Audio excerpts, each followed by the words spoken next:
और कंपाउंड की पावर को ना एक छोटी सी स्टोरी के रूप में आपको समझाते हैं, शायद आपको समझ आए और उसकी वैल्यू समझ आए।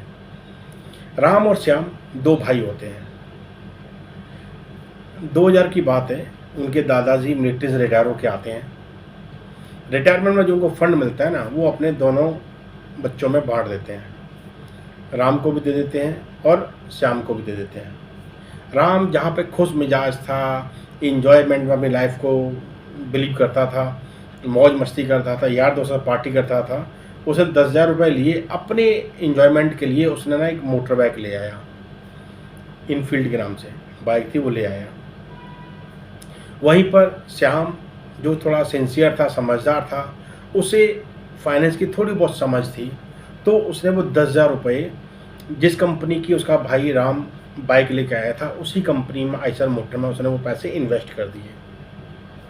टाइम बीतता गया। 2024 में आके दोनों की ना गेट टुगेदर होती है, दोनों भाई आपस में आके मिलते हैं, अपनी अपनी सक्सेस स्टोरी आपस में शेयर करते हैं। कहते हैं कि मैंने अपनी लाइफ में ये किया है, मैंने अपनी लाइफ में वो किया है। श्याम बोलता है मैंने अपनी लाइफ में इन्वेस्टिंग को महत्व दिया है, अपनी सेविंग की इम्पोर्टेंस को समझा है, अपनी चीज़ों को बिल्ड करना सीखा है, अपनी वेल्थ को बढ़ाना सीखा है। वही राम बोलता है भाई मेरी भी अच्छी खासी सैलरी है और मैं अपनी बस चीज़ों में मगन रहता हूँ, लाइफ को एंजॉय करता हूँ, घूमता फिरता हूँ, बस मेरा ये हैबिट बना हुआ है। और राम बोलता है भाई तेरे को याद है 2000 की बात है, हमने इनफील्ड लिया था। इस समय पता है वो इनफील्ड की नाम जो बुलेट बाइक थी, इस समय इनफील्ड के नाम से ना वो रॉयल प्रीमियम बाइक बन गई है। इस समय से कीमत कितनी है? 2.5 लाख रुपए। कहता हाँ भाई कीमत तो बढ़ गई है उसकी। कहता ठहर भाई, तेरे को पता है तूने बाइक ली थी जो हमको 10,000 रुपये मिले थे, मैंने वहीं पर अपने 10,000 रुपये इन्वेस्ट कर दिए थे। जिस कंपनी की तूने बाइक खरीदी थी मैंने उसी कंपनी में इन्वेस्टमेंट कर दिया था। आज हमारी वो इन्वेस्टमेंट की जो वैल्यू है ना, जो कॉर्पस है, वो करीब 4 करोड़ के आसपास इकट्ठा हो गया है। ये सोच के, ये सुन के राम बड़ा दंग रह जाता है। तो 4 करोड़? कहते हाँ भाई 4 करोड़। बस इसके बाद राम का दिल टूटता है। राम अपने वापस जाके अपनी चीज़ों को रीथिंक करता है और वो इस पावर को, इस इन्वेस्टिंग और कंपाउंड की पावर को समझ गया, भाप गया।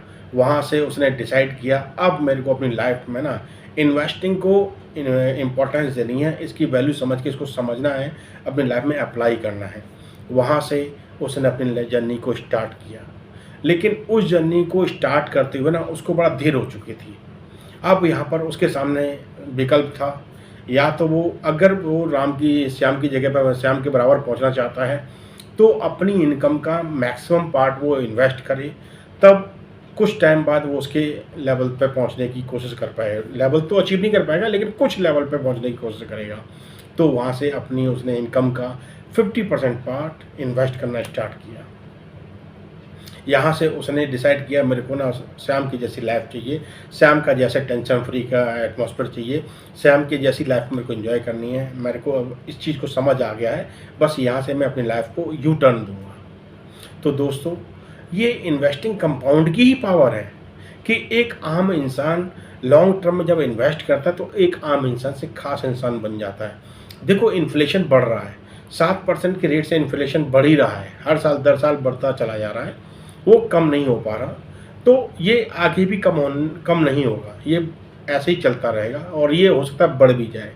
तो आपने इन्फ्लेशन को बीट करने के लिए ना आपने अपनी इनकम का कुछ पार्ट ऐसी जगह इन्वेस्ट करना है जहाँ से तुम उसको अपग्रेड कर सको, उसको अच्छा इंटरेस्ट मार्केट से ले सको। तो वो एक जरिया है इन्वेस्टिंग करो, अपनी लाइफ को जो सक्सेसफुल बनाओ।